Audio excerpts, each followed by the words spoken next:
Good morning. It is Monday, the morning of Monday, rather, and it is February the 7th. Wow, how the time flies. Today, we'll be talking about the book of Revelations. How are we to read it? Are there really going to be these monsters that come out? Revelation. What did I say? Revelations? Ah, Revelation. The book of Revelation. However, we'll be talking about all this and more on today's episode of the Dear Church podcast.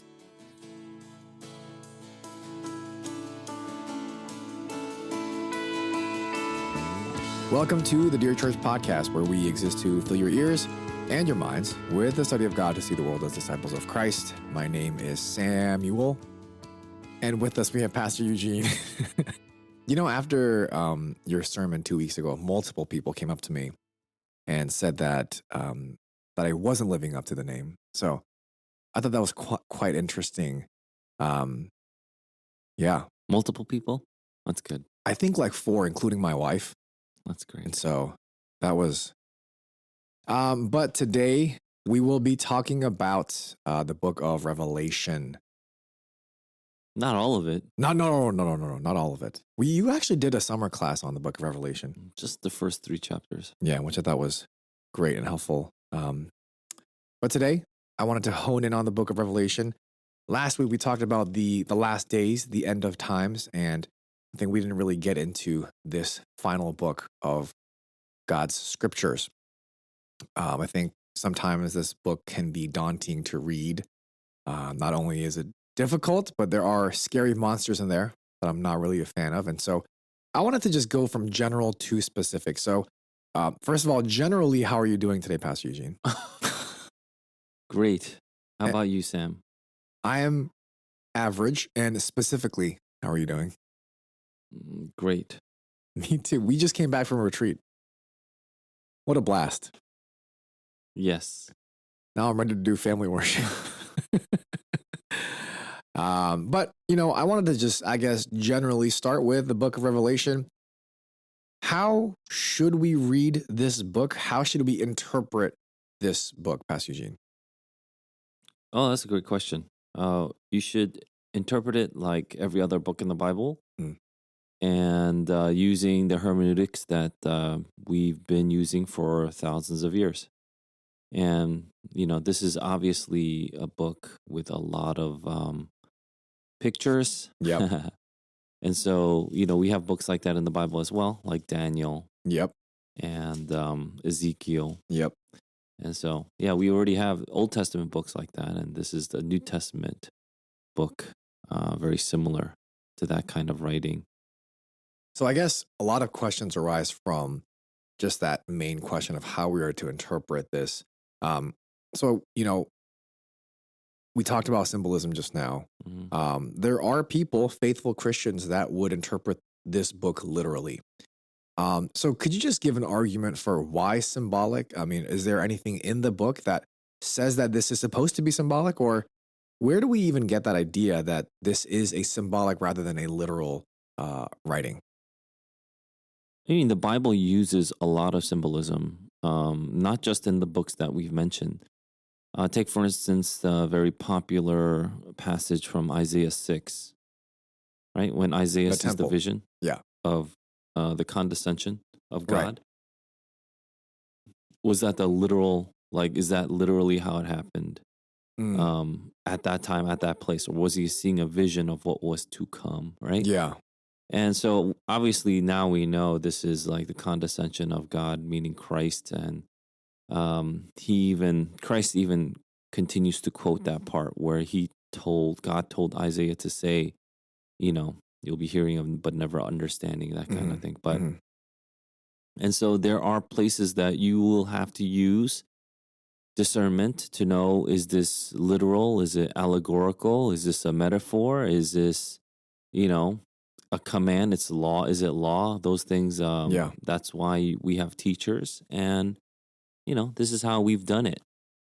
I don't know what else to say, but we believe that we see a lot of imagery here because this is the style of the book, like we saw in Daniel with his visions or Yeah. Ezekiel and his visions. And this is John seeing a vision as well. And you can see that's exactly what he says, all this I looked and I beheld, that kind of thing. Would it be wrong then to interpret it literally? Because I think there are faithful Christians that do interpret it literally. So would it be explicitly wrong for someone to interpret this literally? I don't know how you would interpret it literally. Like maybe I guess the chapter in debate or in question is chapter 20. But The millennium, yeah. Look at chapter 4. Would you really think that on the throne there are 4 living creatures like a lion and like an ox and actually let's actually parse one before we get into 20. Okay. If you look at chapter 12. All right, I'll read for us Revelation chapter 12, verse 1 through 6. And a great sign appeared in heaven, a woman clothed with the sun, with the moon under her feet, and on her head a crown of 12 stars. She was pregnant and was crying out in birth pains and the agony of giving birth. And another sign appeared in heaven. Behold, a great red dragon, with 7 heads and 10 horns, and on his head 7 diadems. His tail swept down a third of the stars of heaven and cast them to the earth. And the dragon stood before the woman who was about to give birth, so that when she bore her child, he might devour it. She gave birth to a male child, one who was to rule all the nations with a rod of iron. But her child was caught up to God and to his throne. And the woman fled into the wilderness where she has a place prepared by God, in which she is to be nourished for 1,260 days. Great. So who is this woman? A mother. The importance of motherhood. The importance of very good. So we see that the dragon actually first attacks the mother, right? Yes. We know the mother is the serpent is the devil. Who's the mother? The mother is the faithful people of God. Okay? Some people think it's Mary, but it's not Mary. But is this literal, right? Is this literal? So even if you take it to mean that Satan took a third of the angels down with him. Yeah. This is metaphorically speaking. So I don't know exactly what you mean by literal, or if anybody claims that they read it literally, because you should literally read this to be a metaphor. But other than that, we see specific numbers here. What is a time and a half? 1,260 days, which is which is symbolic, that the same language Daniel would use too, right? And so there's all this imagery, there's all this symbolism. So you continue to read, you see that Satan attacks the people of God, but it is through God's faithful people that he has the Messiah come through, right? Yeah. And then you see the war being waged against the child and against his sons and daughters, that kind of thing. And then we know that Jesus reigns. And he ends it by saying, these are people who keep the commandments of God and hold on to the testimony of Jesus. And so this is a very classic kind of picture that some people even have misinterpreted, that they thought this was Mary. It's not Mary per se, and specifically it's talking about the people of God. So I know that numbers have a particular symbolic meaning in the scriptures.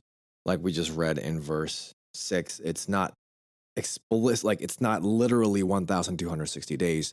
There is a meaning to these numbers. And, we know that 666 is the number of the Antichrist, but we know that it's not literally the numbers 666, but it's rather 6 being a number of incompletion, being 1 away from the number of completion, which is 7, and 3 times, which is the number of completion. So it's completely incomplete, right? That's the meaning of 666. It's just one back of 7. Yeah, like completely incomplete. Sure. I mean, that's how I heard it. Maybe it's not true, but yeah, you like the gematria, don't you? I don't even know what that is. Is that a T or something? Let's see. Gematria is where you take a Hebrew letter and then you associate a number with it. So Aleph would be Oh, 1. And so they I see. calculate numbers and then Gotcha. they do like a bunch of math equations. Mm, Anyway, yeah. But we don't do that here. yeah. But I'm just wondering, at what point, as we're reading this, because like you said, we can't go over the entire book of Revelation, but at what point can we interpret something to be literal versus symbolic? Or is everything symbolic here? Or like, as we're reading it, if we're doing our devos or if we're reading through the book of Revelation, could you give us some advice on how we can correctly interpret this book? I think you could do it with some really good scholarship. Like, when we have devotionals, we use like Yes. good books too. There are really good devotionals for Revelation, or John's Revelation. And what is the one that you liked? I have a commentary that I really like. From? G.K. Beale, who is my professor. He has a shorter one and a longer one. Shorter one, right. Yeah. And so, yeah, take the shorter one. The longer one is just a bunch of Greek. Mm. And I personally like Derek Thomas's as well. So those are the two that I use. Yeah. Derek Thomas has it as more of a study, like a little Bible study. Yeah. So if you really want to do it, you could definitely do that.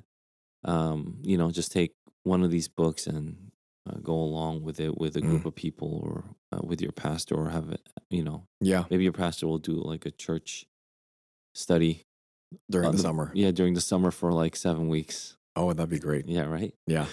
But yeah, and then you could go through every single thing and how it all ties in together. And so we're not going to do all that here, right?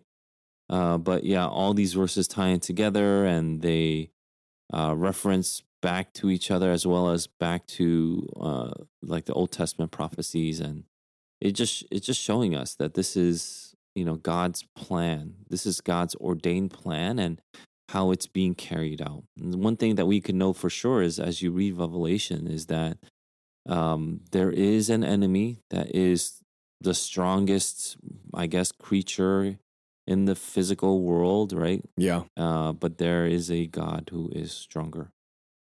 We see that theme being driven through the narrative. So I don't mean to toot my own horn, but in a class called Revelation, taught by G.K. Beale, who is the leading world scholar on the book of Revelation, I got a grade within the A range. I just wanted to let you know. That's probably like my biggest accomplishment in seminary.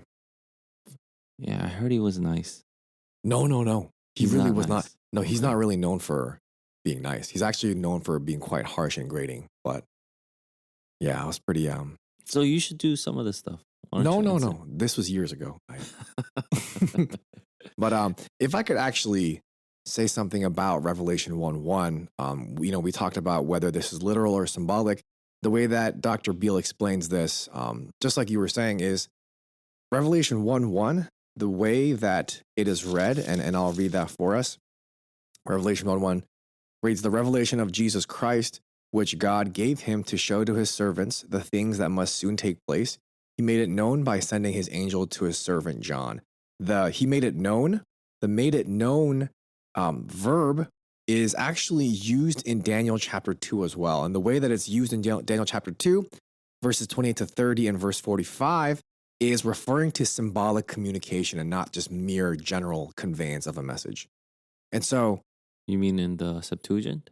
Yes, okay, yes. Okay. So he's saying, Dr. Beale is saying that John is using that word that was used in Daniel 2 on purpose to show that the rest of the book is meant to be symbolic, which I thought was quite interesting. Yeah, very nice. He used the actual word. He made it known is just one word, right? Yeah. That same mono. Yeah. And then he's saying that in the Septuagint is also what he gave to Daniel, which was a vision. Yep. So I thought that was quite interesting. But then we go into the idea of the monsters, right? We have a couple different monsters that come out here. And it's really interesting. And I actually prefaced this, or I kind of talked about this last week too. But there are those that interpret certain things to be modern day realities that John didn't know how to describe. So, for example, there are monsters that John describes to be tanks. You know, when scholars look at this, be like, oh, this kind of reminds me of like a tank versus, you know, something that's flying. Oh, kind of reminds me of a helicopter with the serial number 666 on it or something. John just didn't know how to explain that in his context. And so he's using the things that he knows to describe things that we know to be true, like, you know, machinery, modern day machinery. How would we respond to, I guess, people that interpret Revelation like that? I don't know. I have a lot of ways to. You could probably respond multiple ways, but one way could be that makes no sense. Yeah. Because people back then would have also imagined, let's say, these really great beasts coming out or something like that. And today, we would imagine their tanks or helicopters, like, you know, like a lion shooting fire is a tank. Right. Shooting, right? Yeah. But then what's to say that if you continue to take that, you know, literal way of interpreting, why wouldn't it be not a tank, but in the future, we actually have machinery that literally looks like a lion that shoots fire? That's true. So why does it have to be a tank? Right. So, I mean, that kind of, that's just a logical fallacy. You can't interpret it that way. It's just reading into the text. So, yeah, I mean, that alone should be enough. But I think there are some biblical qualifications it to being a spiritual dimension that the Bible's really focusing on. Yeah, that we see get played out. And obviously, it's not happening like in real time. So he's seeing these big spiritual movements in the world, like war. Take, for example, again, Revelation chapter 12, where you see the dragon trying to get rid of the mother, right? Yep. Did that happen in one go, one instance, right? No, it didn't. It happened throughout multiple periods that we read in the Bible, where a lot of people, where we saw the enemy tried to kill a lot of God's saints and then failing, right? And God having his saints persevere, eventually, you know, Jesus being born of Mary, and then you see that kind of, you know, these things come up. And so this imagery is sent to us to show that there is a great spiritual war, and this is one perspective that we could look at it in. What have you got? No, I think that's a good one. That's all I have. I thought you might have something else from G.K. Beale. No, I did get an A in that class. A minus. A range. Oh, how did you know? Because you said A range. Oh, so if I said A range, it's definitely A minus. Because if I got an if you said A, you or would an have A gotten plus. an A. Yeah, that's true. That's true. Do you give A pluses in Westminster? I don't even know. All I know is that a 92 is a B plus in certain classes at Westminster. So that means you got a 92.5. No. Whoever graduates there is meant for greatness. But I wanted to also talk about some interpretive approaches so that as we read this book, we can kind of not fall into the pitfalls, I think, that some may have as they interpret. We talked about the preterist or the preterist view last week. And just kind of to add on to that, there's two forms. They believe that Revelation is a prophecy of the fall of Jerusalem in 70 AD, or that the book of Revelation is a prophecy of the fall of the Roman Empire in 5th century AD. So that was the preterist view. We kind of talked about it last week. The historicist view, which is an interpretation that generally sees Revelation as predicting the major movements of church history, of Christian history, which have been fulfilled with Christ's coming being imminent. But I think the issue with this view is it identifies historical movements too specifically and too closely with the prophecies of the apocalypse. And it's just Western church history, right? As if that's the world. But we know that this is a universal judgment. Futurist view, which we also talked about, that all the prophecies are happening in the future. But there are two forms again. And one form I did want to get into detail with you, just kind of asking questions. Dispensational futurism, where visions from chapter 4 to 22 is about the future.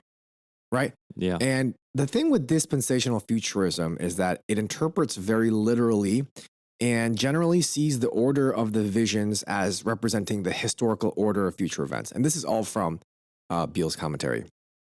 But for example, dispensationalist futurists believe restoration of ethnic Israel to its land, church then followed by church's rapture, followed by a 7-year tribulation, then the Antichrist reign, and the assembly of evil nations to fight over Jerusalem, then Christ's second coming, then the 1,000-year reign, as if Christ has not been reigning this entire time.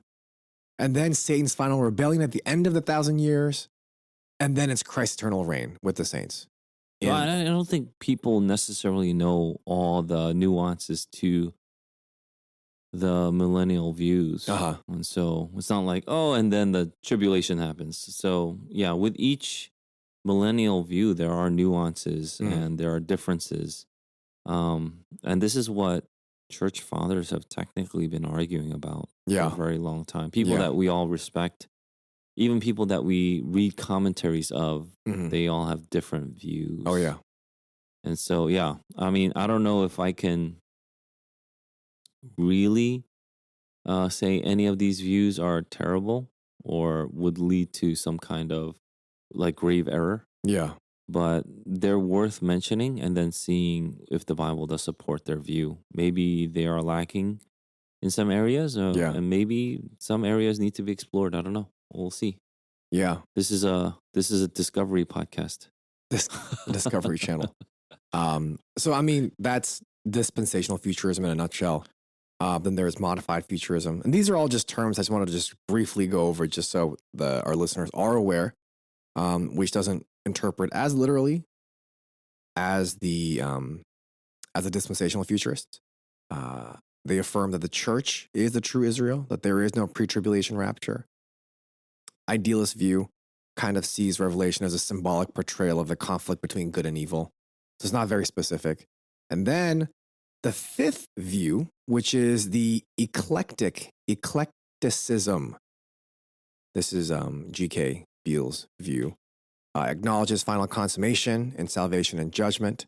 And there's no specific prophesied historical event within the book that we can say, hey, this symbol represents this or that symbol represents that, except for the final coming of Christ. And so that's kind of the eclecticism view in a nutshell. That's a lot of terms, but like you said, there is a big debate on the topic of the millennium. Yeah. The 1,000-year reign. Where do we find that? And that's in Revelation chapter 20. And where else do we find that in the Bible? 1,000 years? Yeah. I don't know. Never. Oh, okay. This is the only place in the Bible where it talks about the 1,000-year. I was like, oh my gosh. But that's why it's fascinating, because look at the chapter. Chapter's only 15 verses. It mentions 1,000 years a couple of times and talks about what's going to happen within that 1,000-year period.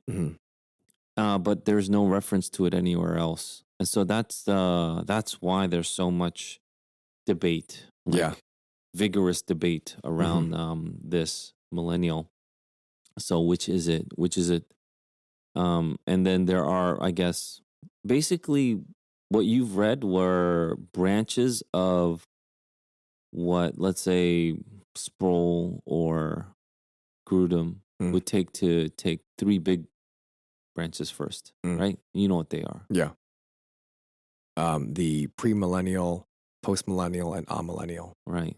And so from there, we have different kinds of premillennial thought or postmillennial thought or amillennial interpretations. Yeah. I think amillennial is pretty much the same. I'm not sure. I think there are some partial preterist amillennials, but mostly partial preterists are postmillennial. But yeah, maybe we could explain really quickly what they are. Yeah. This is Revelation chapter 20, verse 1 through 6. Then I saw an angel coming down from heaven, holding in his hand the key to the bottomless pit and a great chain. And he seized the dragon, that ancient serpent, who is the devil and Satan, and bound him for 1,000 years, and threw him into the pit, and shut it and sealed it over him, so that he might not deceive the nations any longer until the 1,000 years were ended. After that, he must be released for a little while. Then I saw thrones, and seated on them were those to whom the authority to judge was committed. Also, I saw the souls of those who had been beheaded for the testimony of Jesus and for the word of God, and those who had not worshipped the beast or its image and had not received its mark on their foreheads or their hands. They came to life and reigned with Christ for 1,000 years. The rest of the dead did not come to life until the 1,000 years were ended. This is the first resurrection. Blessed and holy is the one who shares in the first resurrection. Over such the second death has no power, but they will be priests of God and of Christ, and they will reign with him for 1,000 years. Yeah. So what is pre, post? Right. So the question is, when is Christ coming back? Right. That's really the big question. Is it before, after the 1,000-year reign, or the 1,000 years? So premillennialism is before millennial 1,000, right? So rapture will happen with the resurrection of the saints, and then Jesus will come and will reign for 1,000 years. Right? Yeah. Postmillennialism is Jesus will come after the 1,000 years. And so in their belief, the world should be getting better and better and better and better and better, right? Yeah. Because at the climax, Jesus will come and that will be the last day. Amillennialism believes that the 1,000 years is actually symbolic and that Christ is reigning currently, right? Because he's seated at the right hand of God and he's reigning currently. And this is the millennium that we are currently living in. Yeah. This is the church's reign, or the kingdom of God is through the church. The church age, yes. Right. So this is the church age. That's what millennium. Means None. None. Without. So there's no millennium per se. Yeah. So it's this 1,000 years is, like you said, symbolic. So it's not a literal 1,000 years. So it's whether it's like 1,000 years or 4,000 years. This is the age. Yeah. And it's just a symbolic representation of this interim period before Christ returns. Okay. Yeah. Yeah. And then you talked about pre-mill, where this is right now not the kingdom age. Yep. This is the pre-kingdom age, and then there is dispensational forms of this eschatology, and that they have. I heard it once. I think my dad is pre-mill, but I heard it once put this way, where you're kind of looking up a hill, you're looking up a mountain, and then what you see the top. Like, let's say Daniel saw the top of the mountain, which was the second coming of Jesus Christ. But what he didn't see are all like the nooks and crannies that go, inside the mountain that you would naturally have to go through if you were climbing the mountain. And so there are other ages inside until you get to that final stage, until you get to the eschaton. Yeah. And that's the church age. So the church age isn't the kingdom age and that kind of thing. So there are dispensational views within the pre-mill and of course post-mill that you talked about. The age is more of a spiritual age, so that's how they interpret it. So it's getting better because Jesus, he conquered spiritually. So it doesn't necessarily. So post-mill differs from amill and pre in the sense that it's not really a political or physical reign. It's more of a spiritual reign where the church will now, because they're salt and light, have the world get better and better through its influence, right? Yeah. Through its spiritual influence. And, I think we talked about it before, but a lot of people are post-mill, which was surprising, but a lot of Puritans are post-mill. So for me, I think perhaps because I was taught at Westminster, it's hard for me to see, I guess, how we could be a pre or post. So are there any strong arguments for the premillennial or the postmillennial view? Because maybe it's because I've just only been taught amillennialism. That's just what I know and that's what I see when I read Revelation. So are there any good arguments that you've heard of for the premillennial or the postmillennial view? Yeah, I think there are some really good points to them. I suppose now that we covered the three major interpretations of Revelation 20, we could go to some kind of branching off of those varieties. And let's say, well, historic premillennialism is way before dispensational premillennialism. But the reason why people hold to this dispensational theology is because they believe that it is going back to the Bible more. And it's, and it really, really relies upon the reading of Daniel chapter 9. If you listen to John MacArthur, he really goes into depth on Daniel chapter 9 and every single day, going to the year of what's going on. Yeah. But the historic premillennialism is what even our early church fathers thought too. And so they're not like, it's not like something that a few raggedy group of people, like a few people believed. So people have had a good chunk of our church fathers have believed in all three, or at least one form of all three. Yeah. And so, historic premillennialism, I think it is because of Revelation chapter 20, they believe that the 1,000-year reign is there because you literally see there's going to be a 1,000-year reign. Okay. So it's not that Christ isn't reigning, but that reign will be separated and it will be, I guess, highlighted. I see. Okay. And that's the 1,000-year reign. So if you believe that, then you will be put into the historic premillennial class. Okay. If you believe that there is a 1,000-year reign. By the way, most people in the United States believe in some form of dispensational premill. Interesting. Most people. So if you go, is there a rapture? They'll say, yeah. Most Christians, yeah. Yeah. I, in fact, don't know any Christian that doesn't believe it. In rapture? Yeah. Ask any layperson. This is what we're talking about here is what a lot of pastors or scholars just talk about, or seminary students, but not the layperson. If you go, do you believe in the rapture? They're like, yeah, that's when Jesus comes, takes people away, right? He's like, yep, that's a rapture. By the way, Amils also believe in rapture too, right? But we do? Yeah. Rapture means he's going to take us up from the earth to himself. Yeah. And then as he's coming down, we're going to descend with him.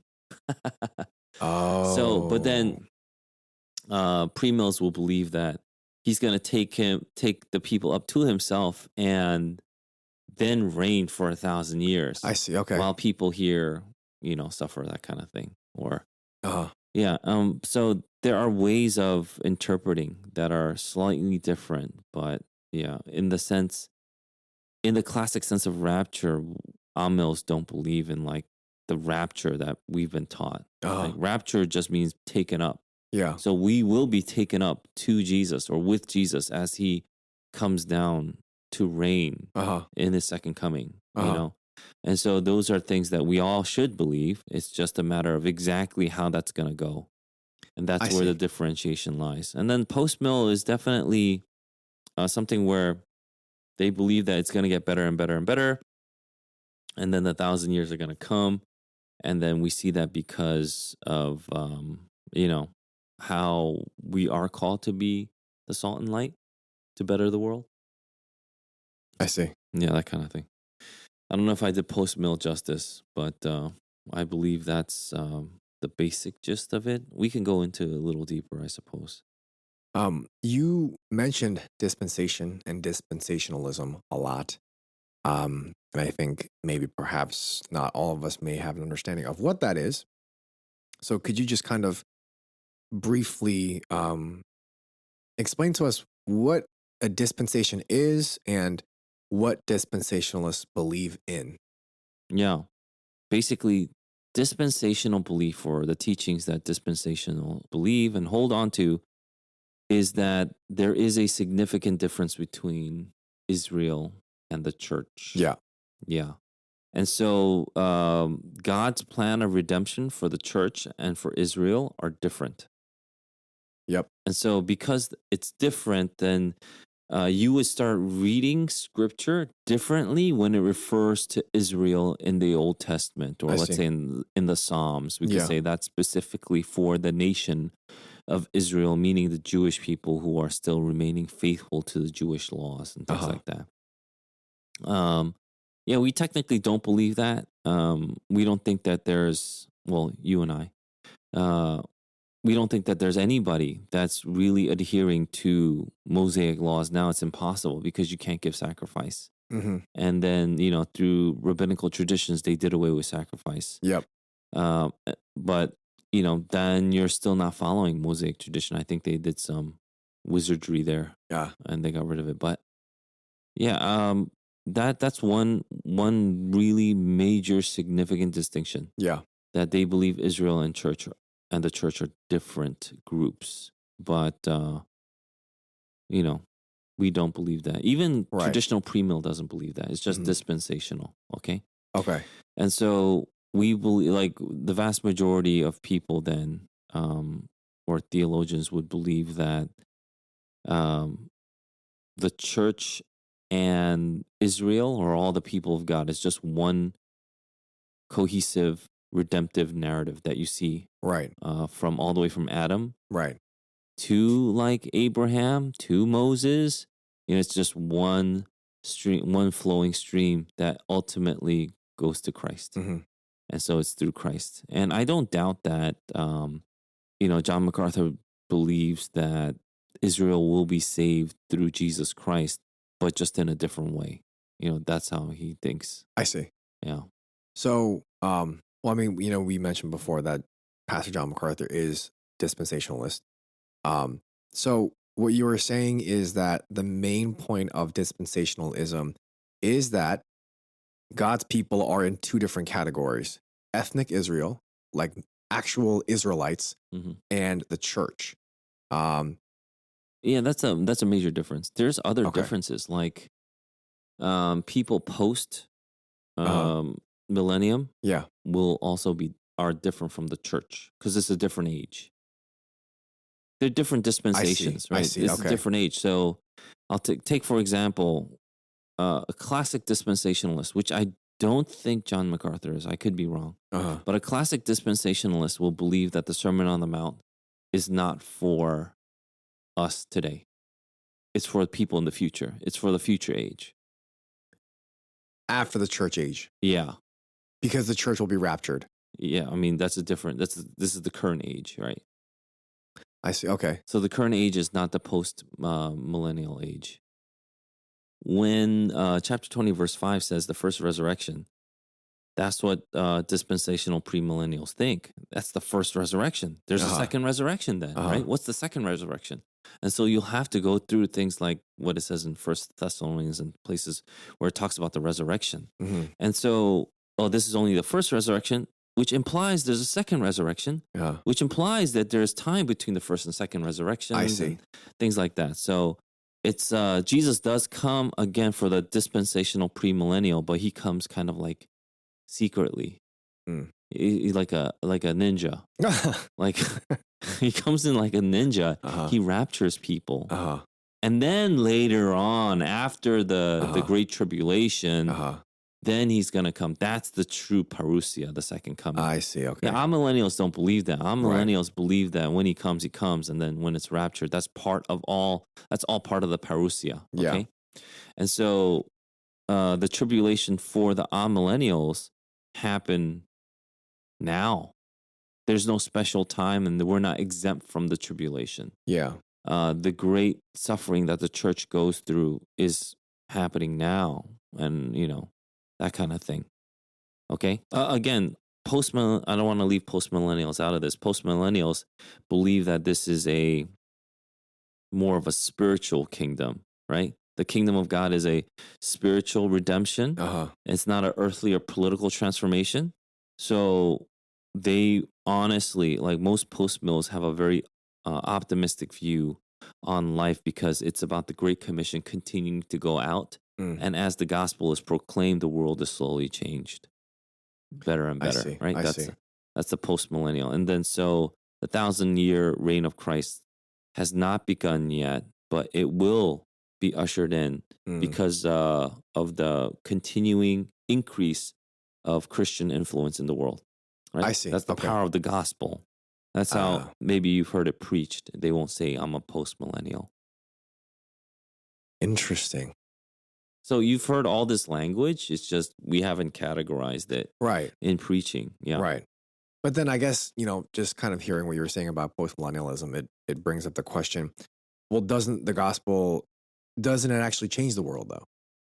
Doesn't the gospel make it a better place in the sense of the spirit regenerates the soul and the hearing of the gospel, they become a believer.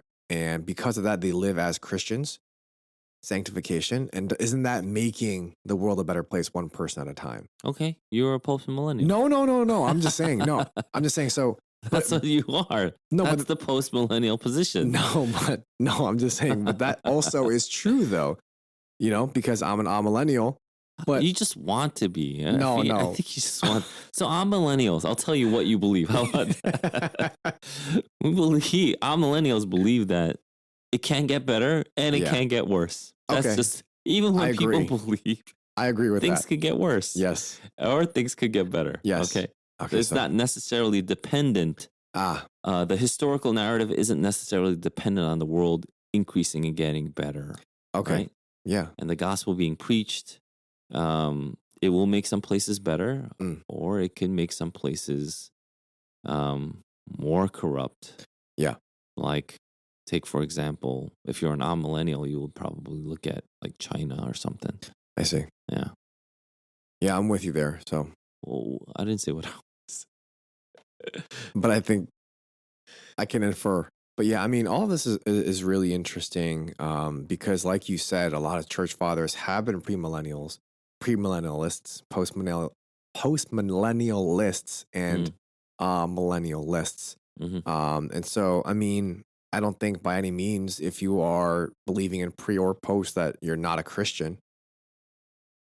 No, Right. But it's like I said, there's a vigorous debate around it because every truth is God's truth, and we ought to, really fight for it. And this is why the church fathers were so great, because there was no position, if it was biblical, that they would take lightly. Yeah. They would go, oh, I guess we could all believe in whatever and move on. None of them thought that. They took a position and they fiercely defended it. They debated, right? And I think that's why we are where we are, and we have the ability to be as informed as we can be because of the benefit of these church fathers. So now we got to get into the topic of the rapture. You raptured my mind. Wait, how? No. Oh, it's capture. You captured my mind. When you said that all millennials also believe in the rapture, I think so. This is just kind of what I've heard concerning the rapture. A lot of people get their proof text from Matthew 24, and this is the Olivet Discourse that we talked about last week. But this is verse 38 to 42. For as in those days before the flood, they were eating and drinking, marrying and giving in marriage, until the day when Noah entered the ark, and they were unaware until the flood came and swept them all away. So will be the coming of the Son of Man. Then 2 men will be in the field, one will be taken and one left. 2 women will be grinding at the mill, one will be taken and one left. Therefore stay awake, for you do not know on what day your Lord is coming.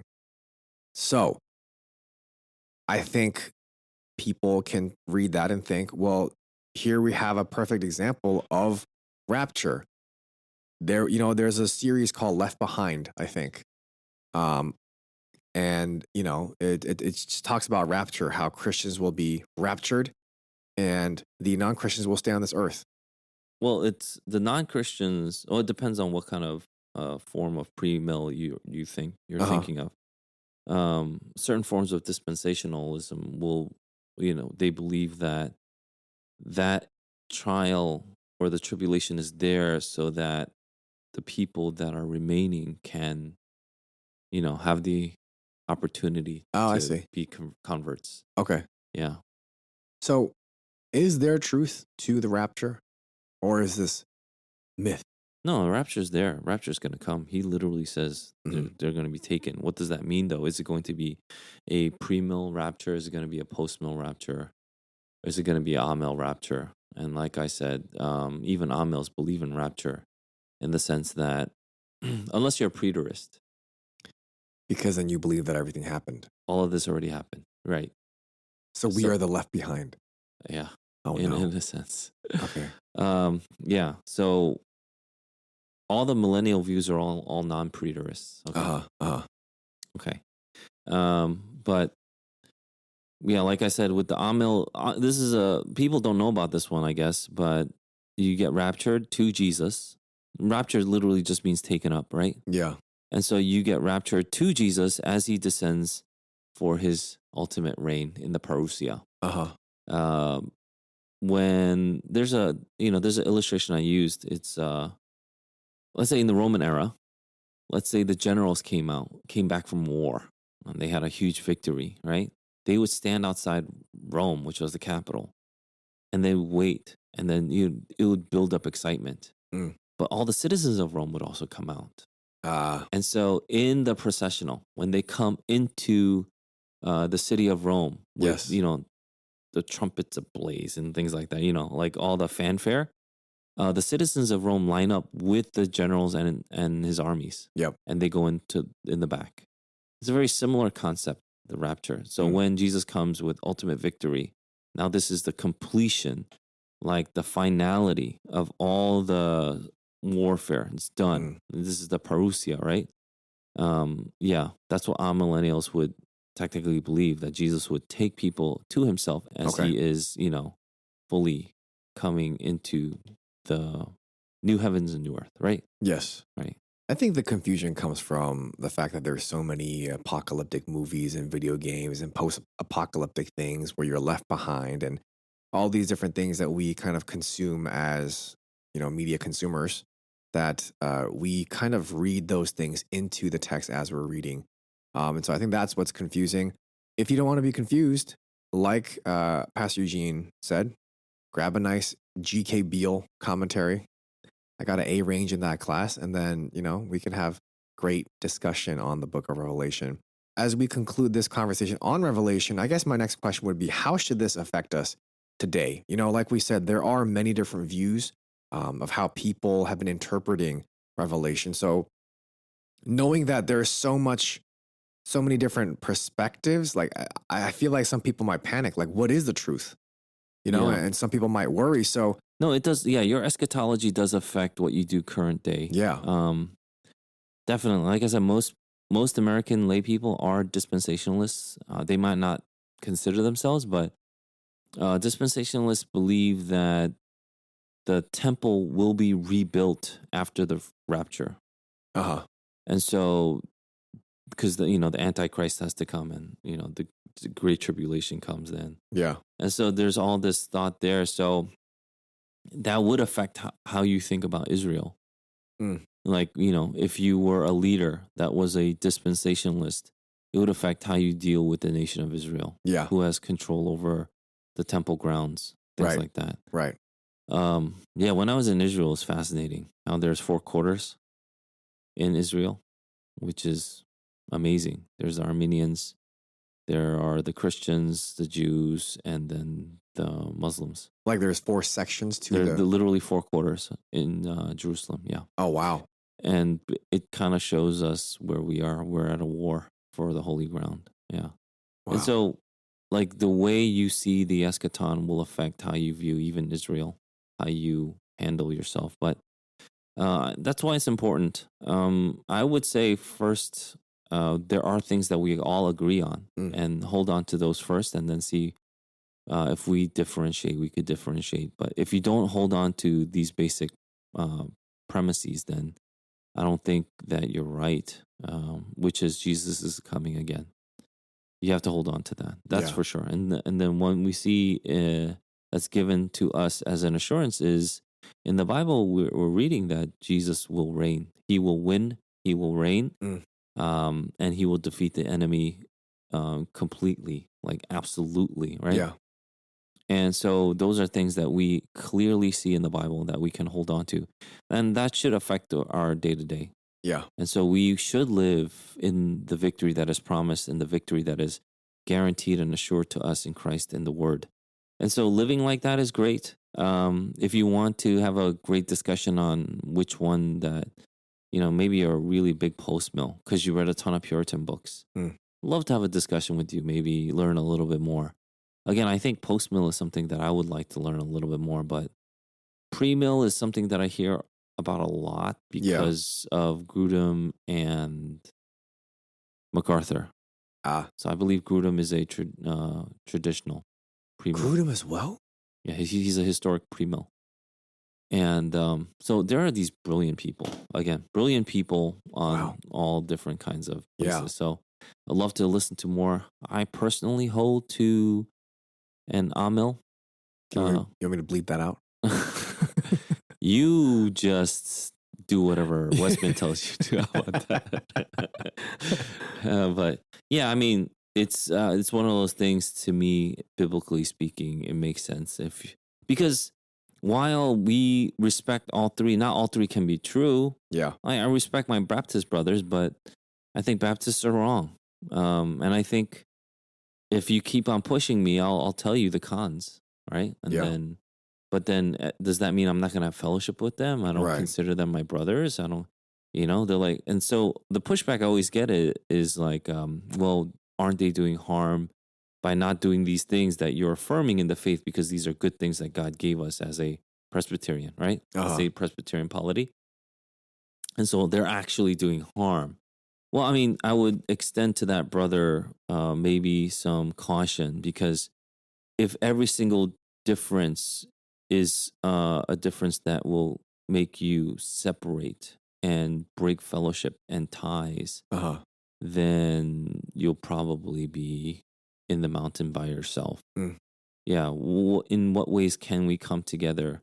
What's the main basic thing that we should come together on? That's what the reformers had, which were the 5 solas. So let's hold to the 5 solas, and then we can have vigorous debates on all the other things that, subsequently flow out from that. Gotcha. Right? Yeah. So we have some questions. We need a beat.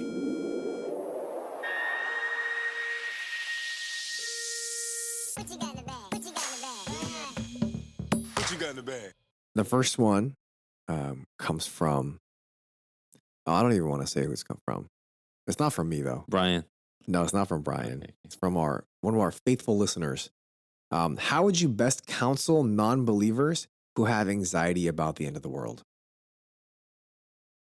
Well, if you have anxiety about the end of the world, I would probably ask, what is giving you anxiety? Because in the end, anxiety is given, we get anxiety when we don't have hope in something. So is it a hopeful kind of waiting, or is it because you can't fulfill? So there are a bunch of memes out there or jokes that always say like, oh, Jesus better not come until I get married, right? But that's an incorrect view of the eschaton, because when the eschaton comes, when the parousia comes, I should say, that is the fulfillment of what marriage was pointing to anyway. That's the ultimate fulfillment and the reason why God gave us marriage, to show us what it's going to be like with Jesus and the church. So you're actually getting to the great part, even though you're not married now. So if you're really anxious because you really want to get married, you really want to try this marriage thing out before, Jesus comes, because you feel like FOMO, right? That's the wrong way of thinking about the parousia. The parousia will be the fulfillment of all things. In the parousia, and with the new heaven and new earth, it's just going to be that much better. Like that's what should be taught. And so that's one way. I don't know if it's a broader question. This is a pretty broad question, I mean. So if you're talking about anxiety, meaning you're not sure because of your sins, then I would say place your faith in God. Continue to place your faith in God and know that it's not you holding on to God that saves, but it's God holding on to you. So if you understand this, then lift those burdens up and those anxieties up to God. That's the only assurance any of us has, by the way. And so it's God holding on to us that sanctifies us, not only justifies us, and ultimately will glorify us. Right. And so this is our hope. So hopefully this brother or sister that's listening will also know that Jesus conquered sin and death, and he imputes that righteousness to us. and we have to have faith in him. Yeah. And, what a great opportunity to share the gospel for anyone that has fear or anxiety. I think that's a great opportunity to be able to share the gospel with them, which is our only hope, like you mentioned. This next question is from actually our only listener in Texas.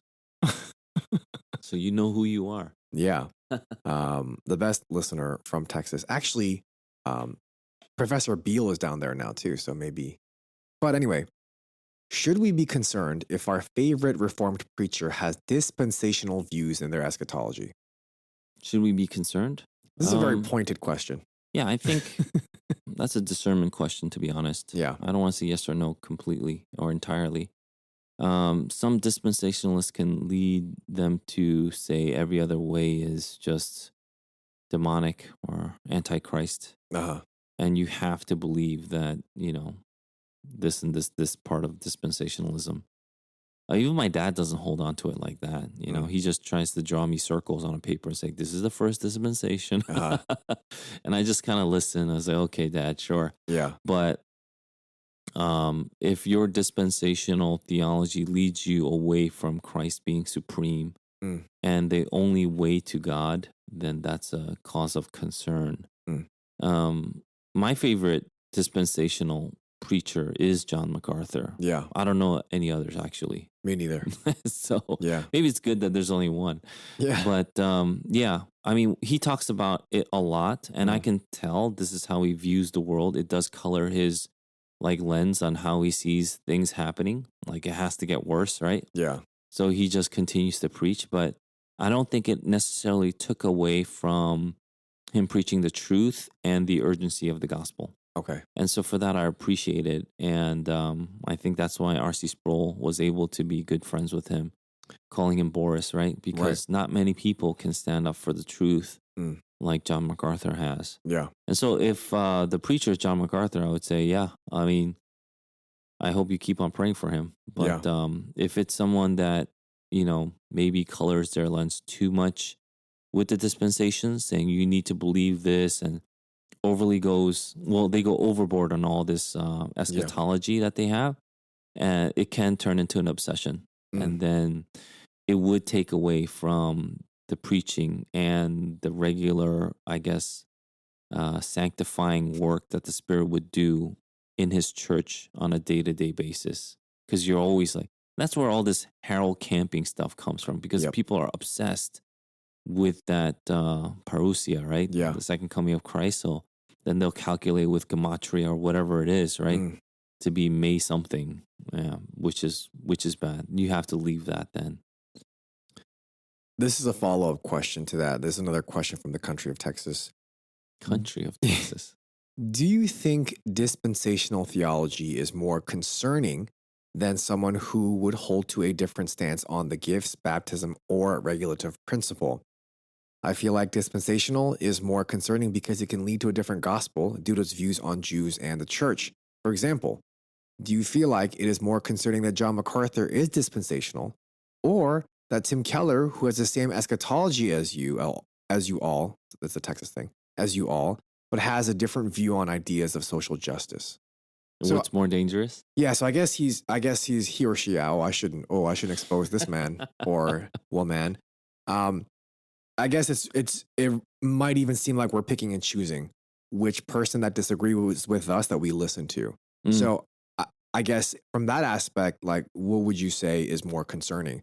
That John MacArthur is dispensational, or Tim Keller, who has the same eschatology, has different views on the ideas of social justice? Well, I mean, to be honest, I respect both men. Yeah. I respect what they've done, and I think the work that they've done has been pretty incredible. I personally have thoughts on both two people, and for me, it's about when they retire, then after you retire, then because your fruits will follow you. Okay. And so if I look at, let's say, Keller's work, what is the current fruit from his work that you see, whether it's in his church or from the books that he's written? Yeah. And then I follow the fruit, right? John MacArthur hasn't retired yet. Not He's yet. still going on strong. 80. He's older than our current president, but still sharp as a tack. Yeah. So you got to respect that. Yeah. So yeah, mad respect for the MacArthur. Yeah. Anyway, what's more dangerous? I think that's a hard question. To be honest, I have my personal views where you have certain basic truths being attacked now. Yeah. And so you would take that as a priority. Does that make sense? Okay. So the fight of today is like BLM or social justice or transgenderism and things like that. Yeah. It's not really dispensationalism. If it comes to that point, then we would also stand up for, someone who is overly dispensational. Again, like I said before, who kind of go crazy with the last days and parse everything. Yeah. And then, there's naturally some insertions into that, which is dangerous. I think John MacArthur kind of tapers away from that a little. I have his book, Biblical Theology, which is a great read too, alongside Systematic Theology by Grudem. Yeah. And so you could kind of tell what these two men believe in and the kind of broader umbrella that they want to open up so they're not just so very narrow in the things that are not primary. And by primary, we mean salvific. Okay. So if you mean if I don't have this eschatology that I am not saved, then I have qualms, right? Which these men don't, obviously. And so I think the reason why Keller is on our radar is because it's the fight of the day. I see. Yeah. And so if that fight changes tomorrow because what the world is raging about is, rapture or something like that, and we see movies about raptures everywhere, then obviously that's going to be a concern of mine that would lead me to, preach on those matters. So I guess, the earlier part of the question was, which is more concerning, dispensational theology or different stance on gifts, baptism, or regular principle? How would you think through that? Yeah, I don't think dispensation is a big one. I think it's I just don't agree. I just want to be humble about it. I think there are inherent dangers to dispensational theology. Again, by separating the church and Israel, I think is a bad way to look at things. Yeah. We are also the sons of Abraham. It's in the Bible, right? And so I don't think that really makes sense to me, because you can't just pick and choose when we're who's sons of Abraham, and we'll take that to mean the church in this verse, but when it comes to, let's say, the Beatitudes, that's not even the church or Israel. It's about this future age. Yeah. Like, how did you come up with that? And so there are some things that are concerning, but right now, as far as, let's say, church witness is concerned, I don't think dispensationalism is making even a blip on it. I guess maybe in the area where this brother is at, or sister, maybe it's different. Maybe people are going crazy about the rapture. In Texas. I don't know. Yeah. And then you definitely have to address that. But where we are in northern New Jersey, no one talks about the rapture. Yeah. And so this is something that we want to educate people on and to look forward to, and do it in a, like informing way. Right. Yeah. And so right now, I think the bigger concern is all social justice-y stuff. Right. This brother is also a Baptist, so I hope he can come on board soon. Oh, that's great. Yeah, I think if you're struggling with social justice, Brian is our resident expert. But if you're struggling with Baptist theology, then Sam is our expert on that. He's read multiple books on why he should be a Baptist. And when we first started this podcast is when I started reading why I'm a Baptist. And I am not finished yet, so it's a dense book. But let's go into our current events.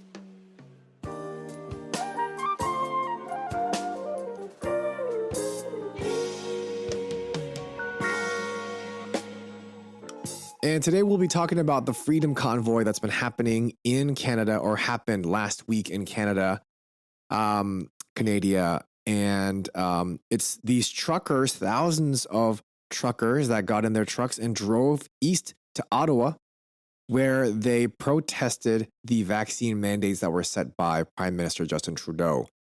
I was reading this and thinking about protests in general, and I think for the past 2 years, if we think of the word protest, certain images already come up in our minds. A lot of the social justice protests come to mind. And so I was just wondering, is it ever okay to protest? And the reason why I'm asking this too is because I understand they're protesting and they have the freedom to say what they want and to protest. But, it's stopping traffic. It's stopping people from doing things. It's disturbing people. Hmm. Where do we kind of draw the line as Christians living in peace versus protesting, which can lead to, inconveniencing other people or not really, living in peace? Yeah, I agree. What? I mean, that's the literal definition of protesting, Uh, is to strongly object and demonstrate, right? yeah. We are also Protestants. We strongly Yeah. object to what the Roman Catholic Church is doing, Yes. right? And so we make a big ruckus about it. Uh-huh. That's what Protestants do. And that's why Roman Catholics are always like, ugh, these Protestants. Right? Yeah. Protesting is a part of our culture now, if you're a Protestant, because that's what we do. You look at how we preach and look at how we teach. It's like, this is right, this is wrong. The regulative principle is all about that, right? Yeah. And so when it's clear in the scriptures, we push it.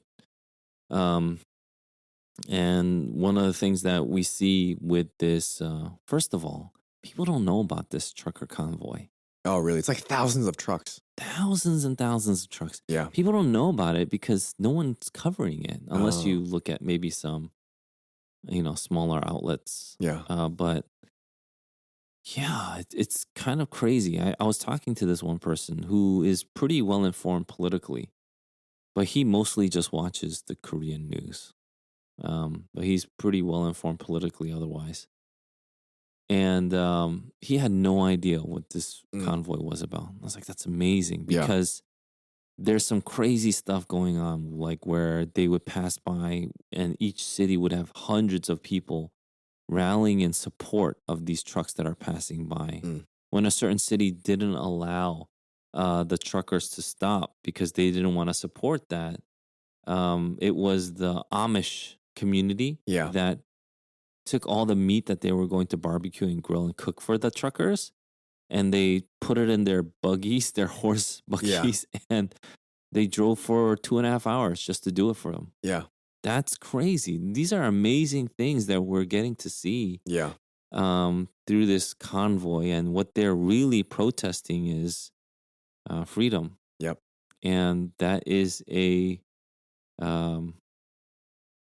think they're protesting for the right stuff, like freedom, not in the secular, liberal sense, the leftist sense of freedom, like my body, my choice, that kind of freedom, but true liberty, which is the way God has created us to live, where you make informed decisions and you really are able to live in a manner that you believe is holy and pleasing to God, and the government can't deter you from doing that. I've been browsing through libs of TikTok. Great account, by the way. And I don't know how anyone could be post mill. I just really don't get how it's gonna get better. But I guess, how do we then as Christians discern what to stand behind? Because obviously not all protests are the same. It's the town of Winnipeg, Manitoba, in Canada. That's the Amish. Amish, yeah. County. Yeah, they did a full barbecue supper for 800 people. Yeah. And when the Winnipeg police didn't let the convoy stop, they put it in and drove 2.5 hours in negative 30-degree weather. They're horse carriages because they're Amish. Yeah, because they're Amish. But that's crazy. So how do we discern then what is okay for us as Christians to protest and what is not? Obviously, it's what the Bible says is correct. But I guess how can we wisely just discern? Yeah, I mean, I think that's the thing that a lot of people are lacking, is this discernment on what to get upset about or emotional about. And this is what I'm hopefully trying to do in the preaching and through this podcast too. I think it was definitely by the grace of God, we were able to start this podcast when a lot of these questions about BLM and stuff came up and we were able to address it. And like even LGBTQ stuff and how we discern when to stand up, when to protest, when to just let things go, what's truly secondary, tertiary, what that means. Mm. And so how do you discern? It's when people take on, I think it's for today. Right now, we are recording on February 4th on 2022. Yes. It's this totalitarianism that's coming through. That's crazy. Yeah. It's not even sneaking through. It's just right in our faces. So it's no longer conspiracy where they're just forcing you to do stuff, even if you don't want to do it. And then it's because you're killing other people if you don't do it and things like that. And people, they just gobble it up. And so how do we respond to that? We respond then with truth and just tell them that's not true. And you can't do this. Here are the scientific facts. Here are the statistics, because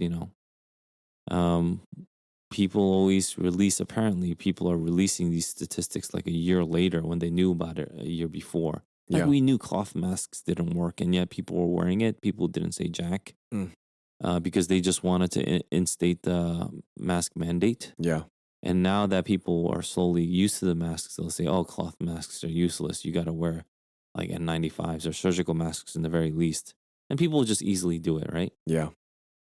But we knew that from September of 2020, that it's 2022 right now, but September of 2020, wiping your hands with hand sanitizer or wiping down foods, like that it did nothing. It literally did jack. Who was the other name that we were supposed to say besides Jack? I forgot. Jill. I have no idea. It literally did jack. And yet people are still wiping their hands with hand sanitizer, which is part of the outcome. So hopefully we're part of the crew that is protesting this because I'll give you an example. How about that? Yeah. If I came to you and said, whenever I come by, you got to give me 20 push-ups because it's good for you. A lot of push-ups. Yeah, it's good for you, right? But it's good for you. Yeah. What would the normal American say? No. And they'd be like, get out of my face. Yeah. That's what they would say. Maybe in other cultures, they'll be like, oh, okay, I guess if it's good for me, right? Americans wouldn't say, yeah. They'd be like, get out of my face. Yeah. I'll do push-ups when I want to. Yeah. I mean, that's our culture and I love it, to be honest. Yeah. But yeah, it's one of these things where like, it's good for you. I want you to do it. I want to mandate it. People just don't like it. And there's good reason for us not to like it if we have good sources that say this actually doesn't work, right? So, when we say like mask mandates have never worked because there is no evidence that shows that it has ever worked. And in fact, it's showing more evidence that it's harmful now to mandate masks. Again, if you want to wear masks in our church, totally cool, right? Mm-hmm. But yeah, and so this whole freedom convoy thing is about giving freedom back to the people because this is a basic principle of the West, because the West was founded not upon some imperialistic ideal or some kind of like authoritarianism, but it was founded on Christian doctrine. And so we know that liberty is valuable because Christ died to give us liberty, and we value that. And we want to share these values with the rest of the world by living it out in our nations and our communities. That's how it was founded. And I love the fact that we have freedom and liberty. And I don't want that taken away either. I think it's a big deal, and I think we should fight for it. Thank you, Pastor Eugene, and we thank you for listening to this episode of the Dear Church podcast. Join us next week as we talk about motherhood. And there are actually some current events that are happening regarding abortion that we will be going into as well. We hope and pray that this has been a blessing in your ears. Fight the good fight, finish the race, keep the faith. Peace.